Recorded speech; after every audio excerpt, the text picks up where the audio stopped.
Good afternoon, I'm Denise Tan and this is One News Now. Typhoon Hana has exited the Philippine area of responsibility this morning. Pag-asa last reported that Hana made landfall over southwestern Taiwan earlier this morning. It may also weaken into a severe tropical storm in the next 6 to 12 hours. For now, tropical cyclone wind signal number 1 remains in effect over Batanes where strong winds are expected. Hana still enhances the habagat, which means some areas may still experience occasional to monsoon rains in the next 3 days. These are the western portion of Luzon as well as the province of Antique. Because of the habagat, some parts of Metro Manila were submerged in flood amid the continuous downpour.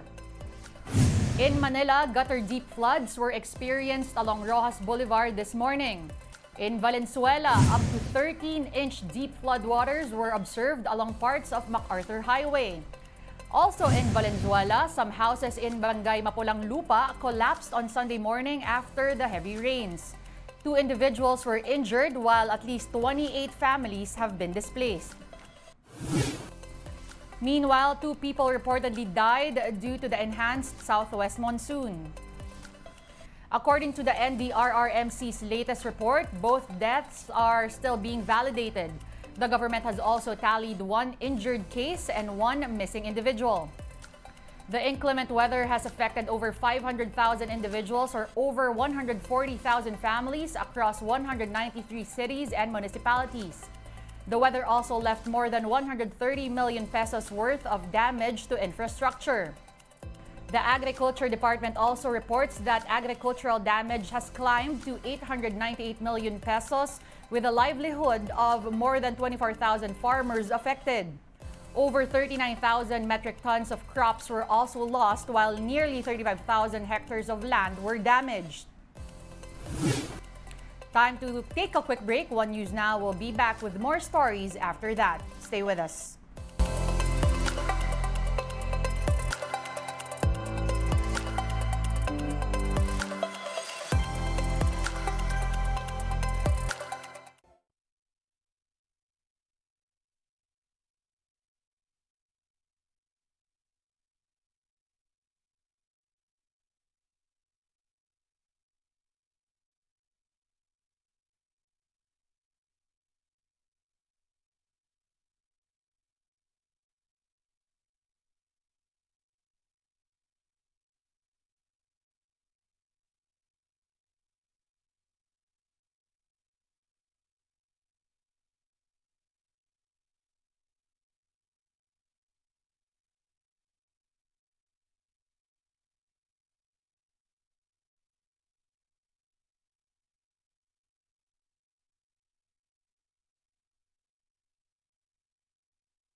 You're still watching One News Now. I'm Denise Tan.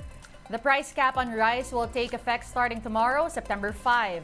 However, a number of rice retailers are still appealing to the government not to push through with this order. JC Cosico with the story.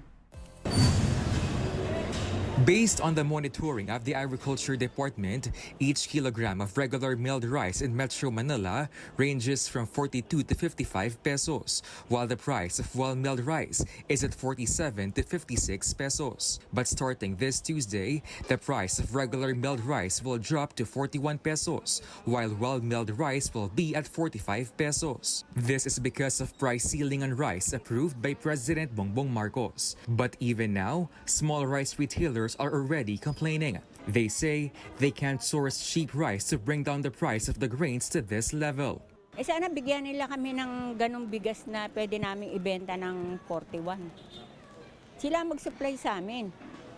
Hindi yung mga biyahero. Sila. Dahil gusto nila mababa di magbigay sila sa amin ng mababa. Tutula ko doon, magtitinda ka ng palugi. Saan kami kukuha ng ganong presyo? Wala nga nagdi-deliver na mababa, di ba? Kung sila may bibigay na mababa, bakit hindi kami bigyan nila ng mas mababang presyo para makapagbenta kami ng mababa? The Trade Department is asking retailers to make sacrifices for now. The agency said this is only a temporary measure to address the increasing prices of rice. Hinihingi ng pamahalaan yung sakripisyo ng mga retailers na medyo tumulong rin sila sa mga mamamayan, sa nakakarami na based sa computation namin, pwede kasing ibenta pa na siguro hindi naman lugi, saka wala lang kita. As soon as mag-stabilize yung presyo at papasok na rin po yung harvest season natin, tatanggalin na rin ulito.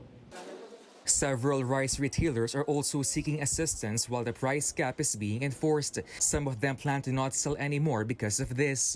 Mahapdi sa kanila yun Saan magsusource ng pambenta ng 41 pesos saka 45 para maibenta ng retailer sa ganitong presyo. Huwag natin pahirapan yung retailers, di naman natin. The DTI is said to be ironing out assistance for retailers. The government is also eyeing to import rice if needed.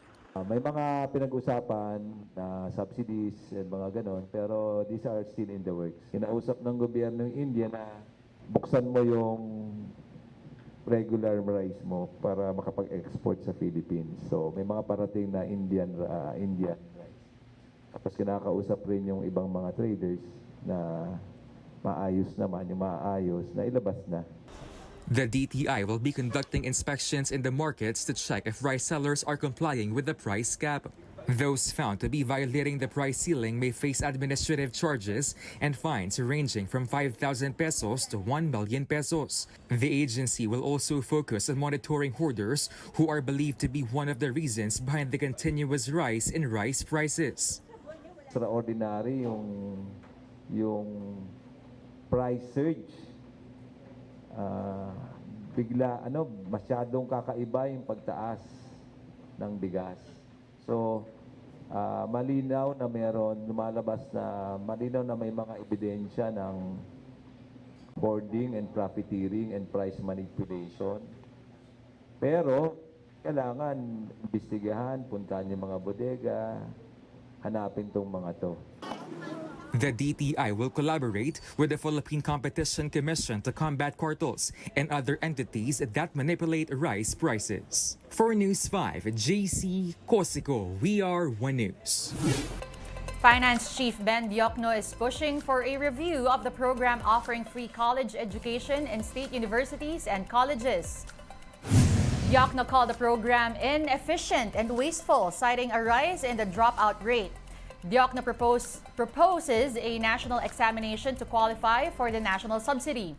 He says this would optimize the allocation of resources funded largely by taxpayers.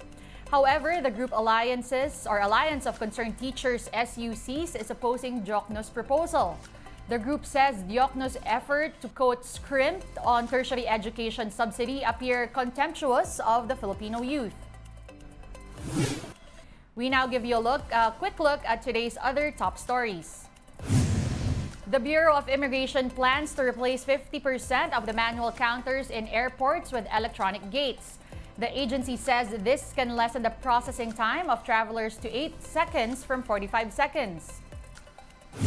fuel companies will implement a 1 peso and 20 centavo per liter increase in the prices of diesel tomorrow, September 5.